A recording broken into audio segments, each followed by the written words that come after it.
The Tarians erupted into laughter, their alien eyes glinting with cruel amusement as Captain Philip Robertson's unorthodox battle formation crumbled under their assault.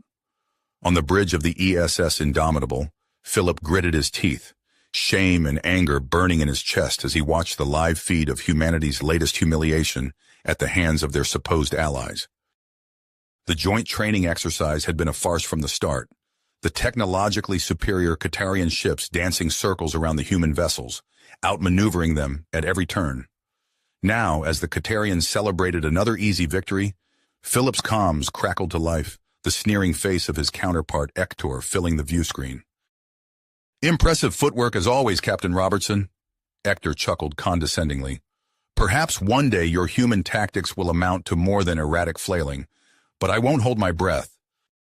Philip forced a tight smile, choking back the retort searing his throat. The long-standing alliance was too vital to risk over wounded pride, no matter how badly he longed to wipe that smug grin off Hector's face. Still, the incessant mockery was becoming harder to endure with each passing day. A priority message from Earth Space Fleet Command blinked urgently on his console. Philip read it with growing unease. Suspicious activity around Zephyrus 6, a resource-rich planet claimed by both the Qatarian government and rebel faction, now poised on the brink of war. The Indomitable was to lead a diplomatic fleet to keep the peace, but Philip harbored no illusions. If conflict erupted, Earth would have to side with the Qatarian government, risking a crippling proxy war and loss of invaluable Tarian technology and resources. As he pondered this grim scenario, a fierce determination seized Philip. One way or another, this was the mission where he'd prove the worth of human ingenuity and strategic thinking. This was the mission where he'd make the Qatarians see humanity as a force to be reckoned with. This was the mission where Philip Robertson would change the future of human-Tarian relations forever, or die trying. As the ESS Indomitable and its diplomatic fleet dropped out of warp near Zephyrus 6, Philip was immediately confronted by the chaotic spectacle of fierce combat illuminating the void of space. Dozens of Qatarian government and rebel ships exchanged blinding volleys of plasma fire, their hulls pockmarked with glowing scars. Philip's eyes narrowed as he assessed the situation, realizing diplomacy was now a futile hope. He turned to his tactical officer with grim willpower. "Target the nearest rebel ships and engage at will. We need to tip the scales in the government's favor, fast." The Indomitable shuddered as its powerful cannons unleashed a barrage of tungsten rounds, instantly shredding 2 rebel frigates. But the victory was short-lived as the remaining rebel ships swarmed the human fleet like enraged hornets. "Shields down to 40%. The cry from Philip's engineering chief sent a spike of dread through his gut. On the display, he watched helplessly as the ESS Dauntless, its armor plating peeled away like foil, erupted into a miniature sun. "Fall back," Philip barked, his fingers tightening on the arms of his command chair. "Put the planet between us and them." As the tattered remnants of his fleet limped into Zephyrus 6's shadow, Commander Hawkins delivered more grim news. "Hull breaches on decks 7 through 12. We've lost the aft railgun battery. Engineering reports we can't take another beating like that." Philip barely heard him, his mind whirling as he grasped for any advantage. Suddenly, an image flashed through his thoughts. Hector sneering as he boasted of the impenetrable planetary defenses of Krestos, the Qatarian homeworld. A kernel of an idea took root, blossoming into a desperate plan. He turned to his comms officer. "Get me Lieutenant Martinez. I have a mission for her." Minutes later, a cloaked shuttle slipped away from the Indomitable's hangar bay, speeding toward a warp gate and the Qatarian homeworld beyond. Philip prayed that Martinez's skills would be enough to pull off the impossible. With a steadying breath, he addressed the bridge crew. "Open a channel to the Qatarian flagship. Patch me through to the rebel commander as well." 2 faces materialized on the display. The Qatarian admirals taut with concern, rebel leader Drokath's twisted in disdain. Philip locked eyes with Drokath, his expression hardening. "I'm giving you one chance, Drokath. Cease fire immediately and withdraw from Zephyrus 6, or I'll reduce your precious stronghold on Krestos to molten slag." Drokath's bark of laughter crackled through the speakers. You're bluffing, human. Krestos defenses would vaporize your toy ships before they even entered orbit. Care to bet your revolution on that? Philip retorted, his voice pure steel. Drokath's eyes flashed as his teeth clenched. Enough talk! The screen went dark, and moments later, the ship shook violently as a fresh wave of rebel ships opened fire. Warning klaxons blared and sparks erupted from overloaded consoles. Philip gripped the arms of his chair until his fingers ached, his gaze fixed on the monitor where Zephyrus 6 loomed. In the tense silence of the bridge, he whispered a fervent plea. Come on, Martinez, don't let me down. The seconds crawled by, each one an eternity as Philip stared at the monitor. His lips pursed, muscles taut with anticipation. The bridge crew held their collective breath, the only sound the faint hum of failing systems. A light blinked on the communications panel. Incoming transmission, sir, the comms officer reported, voice tight with tension. Philip nodded, steeling himself. On screen. Lieutenant Martinez's face materialized, her features set in dogged persistence. Captain, we're in. Planetary defense grid is under our control. A wave of relief washed over Philip, but he allowed himself only the barest hint of a smile. Excellent work, Lieutenant. Stand by for my signal. He turned to his tactical officer. Open a channel to the rebel flagship. It's time to call their bluff. Drokath's sneering visage filled the view screen once more. Come to surrender, human? I'll make it quick if you beg prettily enough. Philip met the rebel leader's gaze unflinchingly. Actually, Drokath, I thought you might be interested in a live feed from your stronghold on Krestos. Confusion flickered across Drokath's features, quickly replaced by scorn.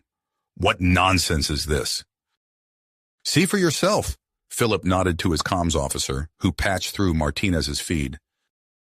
The bridge of the Indomitable fell silent as they watched realization dawn on Drokath's face. The rebel leader's eyes widened, mandibles twitching in barely suppressed panic as he witnessed human operatives standing in his command center, their weapons trained on stunned Qatarian personnel. Impossible, Drokath whispered. Philip leaned forward, his voice low and deadly. I warned you not to underestimate us, Drokath. Now here are your options. Withdraw your forces from Zephyrus 6 immediately, or watch as we overload your planetary defenses, leaving Krestos defenseless. To drive the point home, Martinez's voice cut in. Deactivating Quadrant 3 shield grid. Now. On a secondary display, Philip watched as a section of Krestos' protective barrier flickered and died. Drokath's eyes darted frantically between screens, his composure crumbling. You wouldn't dare, the rebel leader sputtered. The Qatarian government would never allow— The Qatarian government isn't calling the shots here, Philip interrupted. I am, and I assure you, I'm fully prepared to reduce your stronghold to ash if that's what it takes to end this conflict. Drokath's gaze hardened, searching for any sign of deception in Philip's expression. Finding none, the rebel leader's shoulders sagged in defeat. Stand down, he growled to someone off-screen. All ships cease fire and prepare to withdraw. Philip allowed himself a small nod of satisfaction. A wise decision. As the rebel ships disengaged, pulling away from the battered human and Qatarian government vessels, a stunned silence fell over the Indomitable's bridge. It was broken by a disbelieving laugh from Commander Hawkins. I'll be damned, he muttered. It actually worked. Philip rose from his chair, surveying his weary but triumphant crew. Well done, all of you, but our work isn't finished yet. He turned to his comms officer. Get me the Qatarian admiral. We need to discuss our next steps very carefully. As the officer complied, Philip's mind raced. They had won the day, but the real challenge lay ahead. The rebels would not forget this humiliation, and the Qatarian government's gratitude might well be tempered by wariness of humanity's newfound leverage. One thing was certain. The balance of power had shifted, and Philip Robertson stood at the center of the storm. Philip stood at the viewport of the Indomitable, watching Earth grow larger as they approached. The ship's hull still bore scars from the battle at Zephyrus 6, a testament to their hard-won victory. He allowed himself a moment of pride, but it was quickly tempered by the weight of what lay ahead. Captain, we're receiving a priority transmission from Earth Command, Commander Hawkins reported, his voice taut with tension. Philip nodded, steeling himself. Put it through. Admiral Chen's face appeared on the screen, her expression grim. Captain Robertson, I hope you're ready for a political shitstorm. The Qatarian hegemony is demanding we hand over everyone involved in the Krestos operation. Philip's fists tight. With respect, Admiral, that's not going to happen. Damn right it's not, Chen agreed. But it's got things heating up fast. The Qatarians are talking sanctions, maybe worse, and Ector's leading the charge. Of course he was. Philip could almost see his rival's smug face, conveniently forgetting how human ingenuity had saved Qatarian lives. What's our play? Philip asked. Chen's eyes narrowed. We're sending you to the Ikari. If we can get them on our side, it might be enough to make the Qatarians back down. Philip raised an eyebrow. The Ikari were notoriously isolationist, despite their vast technological superiority. This was a bold move. Understood, Admiral. We'll make it happen. As the transmission ended, Hawkins approached. The Ikari, sir? That's ambitious. Philip nodded, his mind already racing through possibilities. It is, but it might be our only shot at avoiding a full-blown conflict with the hegemony. Days later, the Indomitable dropped out of warp in the Ikari system. A massive space station loomed before them, its architecture unlike anything human eyes had seen before. We're being hailed, the comms officer reported. On screen, Philip ordered. The view screen flickered to life, revealing a stern-faced Ikari female. Her skin was a pale blue with intricate patterns etched across her face and visible arms. I am General Orakan, she stated, her voice crisp and cold. State your purpose here, humans. Philip stepped forward. General, I'm Captain Philip Robertson of the Earth Space Fleet. We come seeking an alliance with the Ikari people. Orakan's eyes narrowed, studying Philip intently. Ah, yes, the human who outmaneuvered the Qatarians at Zephyrus 6. Your cunning has intrigued us. A flicker of hope ignited in Philip's chest. Then you'll hear our proposal? Perhaps, Orakan replied, but first you must prove your worth. If you wish to ally with the Ikari, you must defeat my personal guard in ritual combat. Single combat. Philip's blood ran cold, but he kept his face impassive. And if I refuse? Orakan's lips curled into a predatory smile. Then you leave, and we continue our policy of neutrality. Choose wisely, human. The transmission cut off, leaving the bridge in stunned silence. Hawkins was the first to speak. Captain, you can't seriously be considering this. Philip turned to his second-in-command, his expression resolute. Do we have a choice? Earth needs this alliance. Before Hawkins could respond, alarms blared throughout the ship. The tactical officer's voice rang out, panic evident.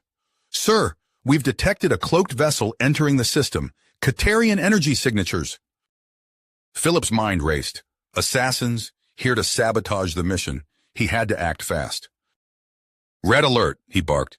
Shields up, weapons hot, and get me General Orakan. We need to warn her about our unwanted guests. As the crew scrambled to action, Philip gripped the arms of his command chair. The path ahead was fraught with danger, but he had no choice but to forge ahead. The fate of Earth-Qatarian relations, and perhaps the galaxy itself, hung in the balance. The view screen flickered to life, revealing General Orakan's stern visage.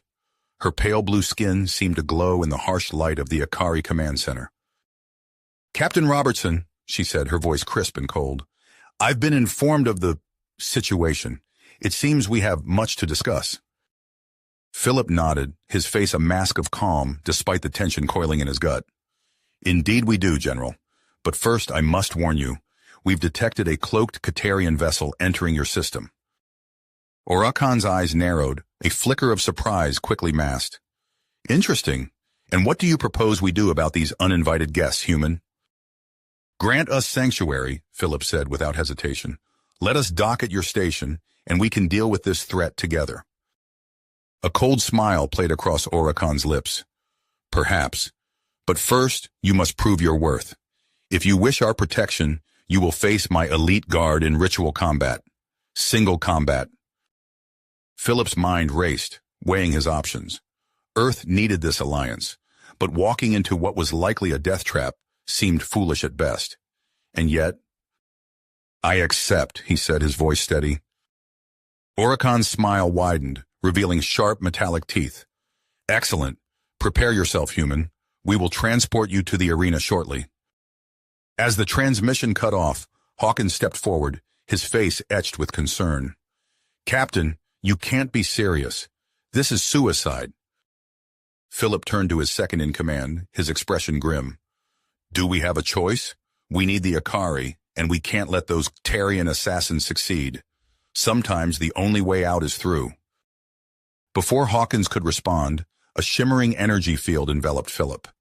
He felt a brief moment of disorientation, and then found himself standing in a vast, open arena. Crystalline walls towered around him, their faceted surfaces reflecting the harsh light of twin suns overhead. Across the arena, 6 hulking Ikari warriors strode forward. Their bodies were a fusion of organic muscle and gleaming cybernetic enhancements. Each carried a wickedly curved energy staff that crackled with hardly restrained power. Philip gripped his standard-issue sidearm, acutely aware of how inadequate it seemed against such advanced weaponry. He scanned the arena, searching for any advantage, any weakness he could exploit. A disembodied voice boomed through the air, Oricon, broadcasting from her observation deck high above. You have proven the humans are more than mere primitive beasts, Captain Robertson, she intoned. Now, show me if you also possess the warrior's spirit to earn our allegiance. With that, the 6 Ikari charged. They moved with terrifying speed and precision, their staffs leaving trails of crackling energy in their wake. Philip dodged and weaved, his enhanced reflexes barely keeping him ahead of the onslaught. As he rolled away from a vicious downward strike, Philip noticed something. A subtle fluctuation in the harmonics of the energy staffs. It was barely perceptible, but it gave him an idea. Reaching into his pocket, Philip activated a small device. A burst of electromagnetic energy pulsed outward, invisible to the naked eye. The effect was immediate. The Ikari staff sputtered and died, their energy fields disrupted. Taking advantage of their momentary confusion, Philip struck. He disarmed 2 warriors with precise strikes, using their own momentum against them. The remaining 4 pressed in, forcing Philip to abandon his gun and engage in close-quarters combat. It was a brutal melee. Philip's spatial awareness and tactical training allowed him to hold his own, but the Ikari's enhanced strength and reflexes were pushing him to his limits. Just as he managed to incapacitate a third opponent, a deafening explosion rocked the arena. Through billowing smoke and debris, Philip saw armored figures rappelling down from the shattered dome above. The Qatarian assassins had arrived, turning an already deadly situation into utter chaos. Plasma bolts sizzled through the air as the assassins opened fire. Philip dove for cover behind a scarred section of wall, his mind racing. The Ikari warriors had reactivated their staffs, using them to deflect incoming fire, while cutting down any assassins who got too close. In the midst of the firefight, Philip spotted Oricon fleeing her observation deck, flanked by her personal guard. This was his chance. Activating his suit's camouflage system, he slipped past the battling forces and made his way toward the arena's exit. But as he neared Hawkins, still pinned down in the stands, a familiar figure emerged from the shadows. Oricon stood there, her ornate uniform scorched and torn, holding Hawkins at gunpoint. An impressive display of guile and combat ability. Human, she sneered, her earlier composure cracking. You've earned my respect, but I will not allow your meddling to disrupt the Ikari's neutrality. Philip froze, his eyes locked on the weapon pressed against Hawkins's temple. Oricon's guards moved to flank him, cutting off any hope of escape. The sounds of battle raged around them, but in that moment, everything seemed to narrow to this confrontation. And I certainly cannot permit assassins to roam my domain unchallenged, Oricon continued, her voice cold with fury. Philip's hand inched toward his belt, where one last desperate option remained. He met Hawkins' eyes, saw the barely perceptible nod of understanding. In one fluid motion, Philip pulled the flash grenade from his belt and hurled it at Oricon's feet. The world exploded into blinding white light. You have reached the end of the story.